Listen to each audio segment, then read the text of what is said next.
Hello, Professor. My name is Aaron Kaznick. I am doing my video submission for topic 2 assignment.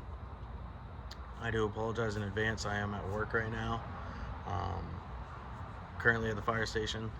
However, I did want to discuss, I read the article, Body Ritual Among the Nasarima by Horace Minor. So to discuss question 1, my review of the article, I found it to be incredibly informative. I enjoy learning about different cultures and different societies, and especially ones that kind of take more of a native primal route, I guess. The Nasarima, never heard of them prior to taking this course, and I found their ways of life and their culture incredibly interesting. Very, very different than anything I think most people do here in the U.S. Key things that stuck out to me, I thought that it's interesting how they almost kind of remind me of like germaphobes a little bit, and they're very weird about the mouth. They're like horrified by it, but they also kind of worship it in a way. Some questions I had about it. I am curious about what kind of god or gods they worship. The article, it also talked a lot about magic powders. I'm very curious to know what is within these powders, what ingredients they're using. I also found that the Nasarima seem to be they're very demeaning towards women. They kind of see them more as objects to poke and prod, which I found very interesting as well. To discuss the second question, communication patterns within the U.S. I read an article by, let me see here, I'm sorry, I'm reviewing my notes. Communication pattern in the U.S. The reference was, the website title was UMBC, article title, Office of International Students and Scholars. In that article, it discusses how the United States, the U.S. uses a communication pattern. This communication pattern is described as clear, direct, and precise. From an outside perspective, I could see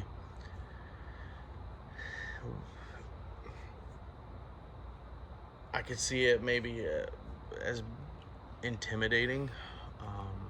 I think as Americans, we're very vocal, and we do also use body language in how we talk, as I'm doing right now with my hands. But we are very clear. We're very outspoken and loud, and we try to make sure that we are heard by other people, and that the message is clear and that it gets across properly.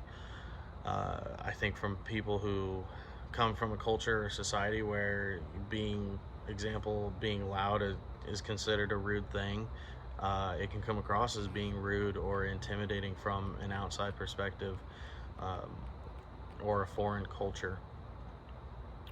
With that being said, I think that being clear and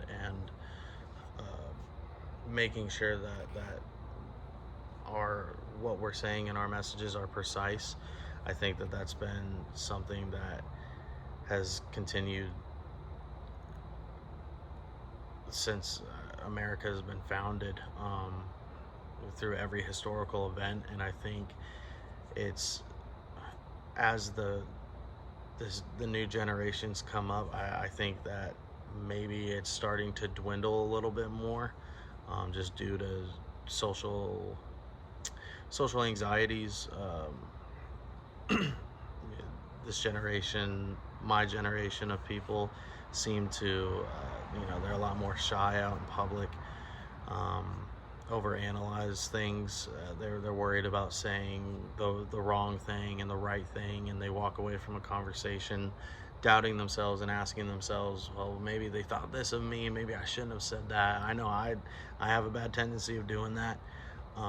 So if anything, maybe not focus so much on the pattern's history, but more so the future.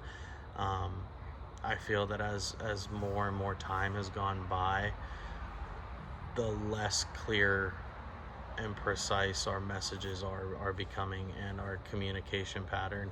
It could be viewed more now as it's, people are mumbling, or they're not communicating effectively or being clear in their messages as to what they want. um, However, I do feel that it's important for the U.S. and the citizens of the U.S., no matter what the culture is or the background, um, once you've lived in this country long enough, I think you kind of start to pick up on how this country's culture works and operates. And with that being said, I think that having clear, direct, precise messages, and communication patterns is huge and incredibly effective, and it's more beneficial for our our country. It. And a side note, I also feel that social media has played a major factor as to why that's dwindling. Um, but I think for people that are really, they follow this communication pattern, uh, whether it be intentionally or unintentionally, I think that they tend to be viewed more in a positive light, and they tend to be, I guess, this feels like the wrong wordage, but more successful. And what I mean by that is, if I were to walk into a job interview, this is just an example. If I were to walk into a job interview, and I'm quiet, and I'm not really making eye contact, and I'm not being direct, more than likely, I'm not going to get hired on this fire department. But the candidate before or after me comes in, and he postured up, and he's very clear, he's very precise, very professional and direct in what he's wanting to achieve, or she, they have a better chance of obtaining that job than me. Uh, with that being said, I think that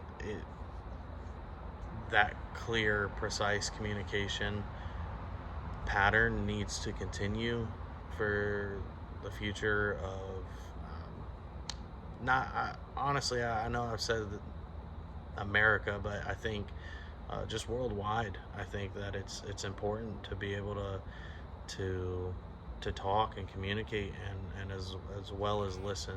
So, that's everything I have for this assignment, and if you have any questions, please feel free to reach out to me. Thank you.